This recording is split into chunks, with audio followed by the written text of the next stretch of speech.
শ্রীমদ্ ভাগবতের ষষ্ঠ অধ্যায় দৈত্য বালকদের প্রতি প্রহ্লাদের উপদেশ শ্রবণ করুন। প্রহ্লাদ মহারাজ তার সহপাঠীদের বললেন, প্রাজ্ঞ ব্যক্তি মনুষ্য জন্ম লাভ করে জীবনের শুরু থেকেই অর্থাৎ বাল্যকাল থেকেই অন্য সমস্ত প্রয়াস ত্যাগ করে ভাগবত ধর্ম অনুষ্ঠান করবেন। মনুষ্য জন্ম অত্যন্ত দুর্লভ এবং অন্যান্য শরীরের মতো অনিত্য হলেও তা অত্যন্ত অর্থপূর্ণ, কারণ মনুষ্য জীবনে ভগবানের সেবা সম্পাদন করা সম্ভব।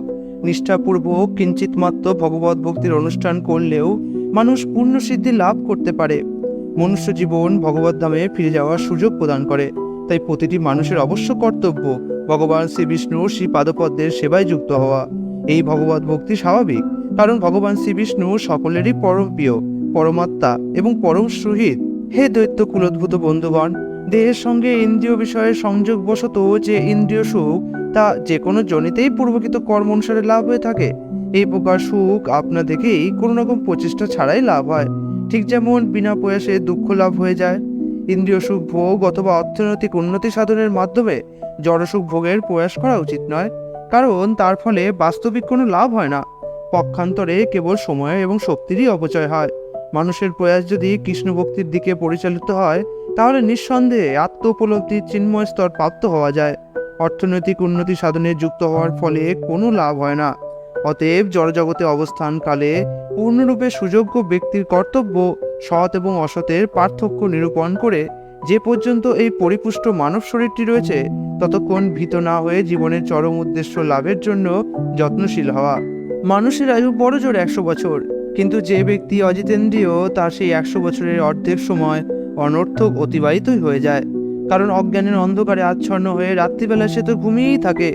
অতএব এই প্রকার ব্যক্তির আয়ুষ্কাল মাত্র 50 বছর। বাল্যকালে মোহগ্রস্ত অবস্থায় 10 বছর কেটে যায়, তেমনি কৈশোরে খেলাধুলায় মগ্ন থেকে আরও 10 বছর কেটে যায়। এইভাবে 20 বছর বিফলেই চলে যায়। তেমনি বৃদ্ধ বয়সে জরাগ্রস্ত হয়ে জড়জাগতিক কার্যকলাপ অনুষ্ঠান করতে অক্ষম হওয়ার ফলে আরও 20 বছর বৃথা অতিবাহিত হয়ে যায়। যার মন এবং ইন্দ্রিয় অসংযত, তার অস্তিত্ব কামনা এবং প্রবল মোহের ফলে পারিবারিক জীবনের প্রতি সে অত্যন্ত আসক্ত হয়। এই প্রকার উন্মত্ত ব্যক্তির বাকি জীবনও বিফলে চলে যায়, কারণ সেই কয়টি বছরেও সে ভগবত ভক্তিতে যুক্ত হতে পারে না। গৃহস্থ জীবনের প্রতি অত্যন্ত আসক্ত কোনো অজিতেন্দ্রীয় ব্যক্তি মুক্ত হতে সমর্থ হয় কি? গৃহাসক্ত ব্যক্তি তার স্ত্রী, পুত্র এবং অন্যান্য আত্মীয় স্বজনের প্রতি স্নেহরূপ রজ্জুর দ্বারা অত্যন্ত দৃঢ়ভাবে আবদ্ধ থাকেন। ধন মানুষের এতই প্রিয় যে সে ধনকে মধু থেকেও মধুরতর বলে মনে করে। তাই সেই ধন সংগ্রহের বাসনা কেই বা ত্যাগ করতে পারে, বিশেষ করে গৃহস্থ জীবনে। তস্কর, পেশাদারী ভৃত্য, সৈনিক এবং বণিক এরা নিজের প্রিয়তম প্রাণকে বিপন্ন করেও অর্থ উপার্জনের অনর্থক চেষ্টা করে। যে ব্যক্তি তার পরিবারের প্রতি অত্যন্ত স্নেহশীল, যার অন্তরের অন্তঃস্থল সর্বদা তাদের চিত্রেই পরিপূর্ণ, সে কিভাবে তাদের সঙ্গ ত্যাগ করতে পারবে? বিশেষত স্নেহশীলা এবং সহানুভূতিশীলা পত্নীর নির্জন সঙ্গ স্মরণ করলে কে তাকে পরিত্যাগ করতে পারবে? শিশুদের মধুর আধো আধো বুলি স্মরণ করলে কোন স্নেহশীল পিতা তাদের সঙ্গ পরিত্যাগ করতে পারে? বৃদ্ধ পিতা, মাতা, পুত্র, কন্যা এরা সকলেই অত্যন্ত প্রিয়। কন্যা বিশেষ করে পিতার অত্যন্ত প্রিয় হয়, এবং যখন সে তার পতিগৃহে চলে যায় তখন তার কথা পিতার সবসময় মনে হয়। সেই সঙ্গ কেই বা পরিত্যাগ করতে পারে? আর তাছাড়া গৃহে নানা রকম ভোগের উপকরণ থাকে, গৃহপালিত পশু এবং ভৃত্যও থাকে। সেই সুখ কেই বা পরিত্যাগ করতে পারে? গৃহাসক্ত ব্যক্তির অবস্থা ঠিক রেশম কীটের মতো। যে কোষ সে তৈরি করে সেই কোষেই বন্দী হয়ে পড়ে এবং সেখান থেকে আর বেরিয়ে আসতে পারে না।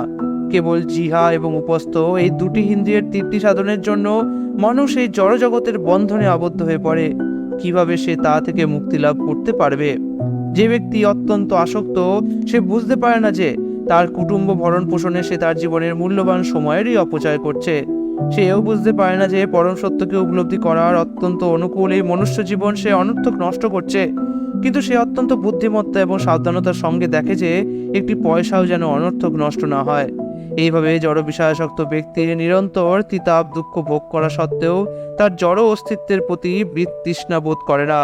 যদি কোনো ব্যক্তি তার কুটুম্ব ভরণ পোষণের কর্তব্যের প্রতি অত্যন্ত আসক্ত হয়, তাহলে সে তার ইন্দ্রিয়গুলি বশীভূত করতে পারে না এবং তার মন সর্বদাই ধন সংগ্রহের চিন্তায় মগ্ন থাকে। যদিও সে জানে যে পরের ধন অপহরণ করার ফলে আইনের দ্বারা দণ্ডিত হবে এবং মৃত্যুর পর যমরাজের আইনে দণ্ডভোগ করবে, তবুও সে ধন সংগ্রহ করার জন্য অন্যদের প্রতারণা করতে থাকে। হে বন্ধু, হে দৈত্য দানবগণ, এই জড়জগতে আপাত দৃষ্টিতে বিদ্বান ব্যক্তিরাও মনে করে এটি আমার এবং ওটি অন্যের। তার ফলে তারা সর্বদাই অশিক্ষিত কুকুর বিড়ালের মতো তাদের পরিবারের ভরণ পোষণের জন্য জীবনের আবশ্যকতাগুলি প্রদান করার কাজে সর্বদা ব্যস্ত থাকে। তারা আধ্যাত্মিক জ্ঞান গ্রহণ করতে পারে না। পক্ষান্তরে তারা অজ্ঞানের দ্বারা মোহাচ্ছন্ন হয়ে বাকি জীবন অতিবাহিত করে। হে আমার দৈত্য বন্ধুগণ, কোন দেশে অথবা কোন কালে ভগবত তত্ত্বজ্ঞানবিহীন ব্যক্তি নিজেকে জড়জগতের বন্ধন থেকে মুক্ত করতে পারেনি? পক্ষান্তরে সেই সমস্ত ভগবত বিমুখ ব্যক্তিরা জড় প্রকৃতির নিয়মে জড়জগতের বন্ধনে আবদ্ধ হয়ে থাকে। তারা প্রকৃতপক্ষে ইন্দ্রিয় সুখ ভোগের প্রতি আসক্ত এবং তাদের একমাত্র লক্ষ্য স্থির সম্ভব। বস্তুতপক্ষে তারা সুন্দরী রমণীর হস্তে ক্রীড়া মৃগতুল্য। এই প্রকার জীবনের শিকার হয়ে তারা পুত্র পৌত্র এবং প্রপত্রদের দ্বারা পরিবেষ্টিত হয় এবং এইভাবে জড়জগতের বন্ধনে আবদ্ধ হয়ে থাকে। যারা এই প্রকার জীবনের প্রতি আসক্ত তাদের বলা হয় অসুর। অতএব যদিও তোমরা দৈত্য নন্দন, সেই প্রকার ব্যক্তিদের থেকে দূরে থাকো এবং আদিদেব ভগবান শ্রী নারায়ণের শরণ গ্রহণ করো, কারণ নারায়ণের ভক্তদের চরম লক্ষ্য জড়জগতের বন্ধন থেকে মুক্ত হওয়া। হে অসুর নন্দগণ, পরমেশ্বর ভগবান নারায়ণই সমস্ত জীবের মূল পরমাত্মা এবং পরম পিতা। তাই তাকে সন্তুষ্ট করতে অথবা তার আরাধনা করতে বালক বৃদ্ধ নির্বিশেষে কারোরই কোনো রকম প্রতিবন্ধকতা নেই। জীব এবং ভগবানের সম্পর্ক সর্বদাই বাস্তব এবং তাই অনায়াসে ভগবানের প্রসন্নতা বিধান করা যায়। পরমেশ্বর ভগবান, যিনি অচ্যুত এবং অব্যয়, তিনি বৃক্ষলতা আদি স্থাবর জীব থেকে শুরু করে ব্রহ্মা পর্যন্ত বিভিন্ন প্রকার জীবের মধ্যে বিরাজমান। তিনি নানা প্রকার জড় সৃষ্টিতে, জড় উপাদানে, মহত্তত্ত্বে, প্রকৃতির গুণে, অব্যক্ত প্রকৃতিতে এবং অহংকারেও বিরাজমান। তিনি যদিও এক, তবুও তিনি সর্বত্র বিরাজমান এবং তিনি চিন্ময় পরমাত্মা এবং সর্বকারণের পরম কারণ, যিনি সমস্ত জীবের অন্তরে সাক্ষী রূপে বিরাজ করেন। তাকে ব্যাপ্য এবং সর্বব্যাপ্ত পরমাত্মা বলে ইঙ্গিত করা হলেও প্রকৃতপক্ষে তিনি বর্ণনাতীত, তিনি অবিবাকারী, অবিভাজ্য। কেবল পরম সচিদানন্দ রূপ অনুভব করা যায় তার।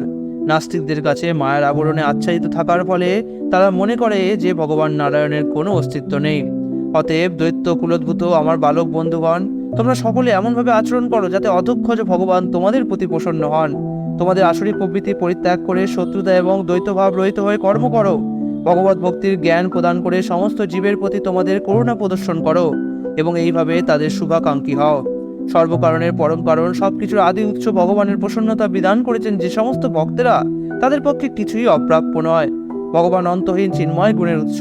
তাই গুণাতীন ভক্তদের কাছে ধর্ম, অর্থ, কাম এবং মোক্ষের প্রচেষ্টা করার কি কোনো প্রয়োজন আছে, যা প্রকৃতির গুণের প্রভাবে আপনা থেকেই লাভ হয়ে থাকে? আমরা ভগবত ভক্তেরা সর্বদাই ভগবানের শ্রী পাদপদ্মের মহিমা কীর্তন করি এবং তাই আমাদের কাছে ধর্ম, অর্থ, কাম, মোক্ষ আদির বাসনা করার কোনো প্রয়োজনই হয় না। ধর্ম, অর্থ এবং কাম এই তিনটিকে বেদে ত্রিবর্গ বা মোক্ষ লাভের তিনটি উপায় বলে বর্ণনা করা হয়েছে। এই তিনটি বর্গের মধ্যে আত্ম উপলব্ধির বিদ্যা, বৈদিক নির্দেশ অনুসারে কর্ম অনুষ্ঠানের পন্থা, তর্কশাস্ত্র, দণ্ডনীতি এবং জীবিকা নির্বাহের বিভিন্ন বৃত্তি নিহিত রয়েছে। এগুলি বেদ অধ্যয়নের বাহ্য বিষয় এবং তাই আমি এগুলিকে জড়জাগতিক বলে মনে করি। কিন্তু পরমপুরুষ শ্রী বিষ্ণুর শ্রী পাদপদ্মে আত্মনিবেদনের পন্থাকে আমি দিব্য পন্থা বলে মনে করি। সমস্ত জীবের শুভাকাঙ্ক্ষী এবং শহীদ ভগবান প্রথমে এই দিব্য জ্ঞান দেবর্ষী নারদকে উপদেশ দিয়েছিলেন। নারদ মুনির মতো মহাত্মারা কৃপা ব্যতীত এই জ্ঞান হৃদয়ঙ্গম করা অত্যন্ত কঠিন, কিন্তু যিনি শ্রী নারদ মুনির পরম্পরার শ্রবণ গ্রহণ করেন তিনি এই গুহ্য জ্ঞান হৃদয়ঙ্গম করতে পারেন। এই জ্ঞান আমি দেবর্ষী নারদ মুনির কাছ থেকে প্রাপ্ত হয়েছি, যিনি সর্বদা ভগবানের সেবায় যুক্ত। এই জ্ঞান যাকে বলা হয় ভাগবত ধর্ম, তা সর্বতভাবে বিজ্ঞানসম্মত, তা ন্যায় এবং দর্শনের ভিত্তিতে প্রতিষ্ঠিত এবং সমস্ত জড় কলুষ থেকে মুক্ত। তখন প্রহ্লাদের কথা শুনে দৈত্যনন্দনেরা বলল, হে প্রহ্লাদ, তুমি অথবা আমরা শুক্রাচার্যের পুত্র ষণ্ড এবং অমর্ক ব্যতীত অন্য কোনো গুরুকে জানি না। আমরা শিশু এবং তারা আমাদের নিয়ন্তা। বিশেষ করে তোমার পক্ষে যে সর্বদা প্রাসাদে থাকে তার মহাত্মা সঙ্গ করা অত্যন্ত কঠিন। হে সৌম্য, দয়া করে আমাদের বলো কিভাবে তুমি নারদ মুনির উপদেশ শ্রবণ করেছিলে। দয়া করে আমাদের এই সংশয় দূর করো। ইতি শ্রীমদ্ ভাগবতের সপ্তম স্কন্ধের দৈত্য বালকদের প্রতি প্রহ্লাদ মহারাজের উপদেশ নামক ষষ্ঠ অধ্যায়ের ভক্তিবেদান্ত অনুবাদ সম্পন্ন হলো। হরে কৃষ্ণ।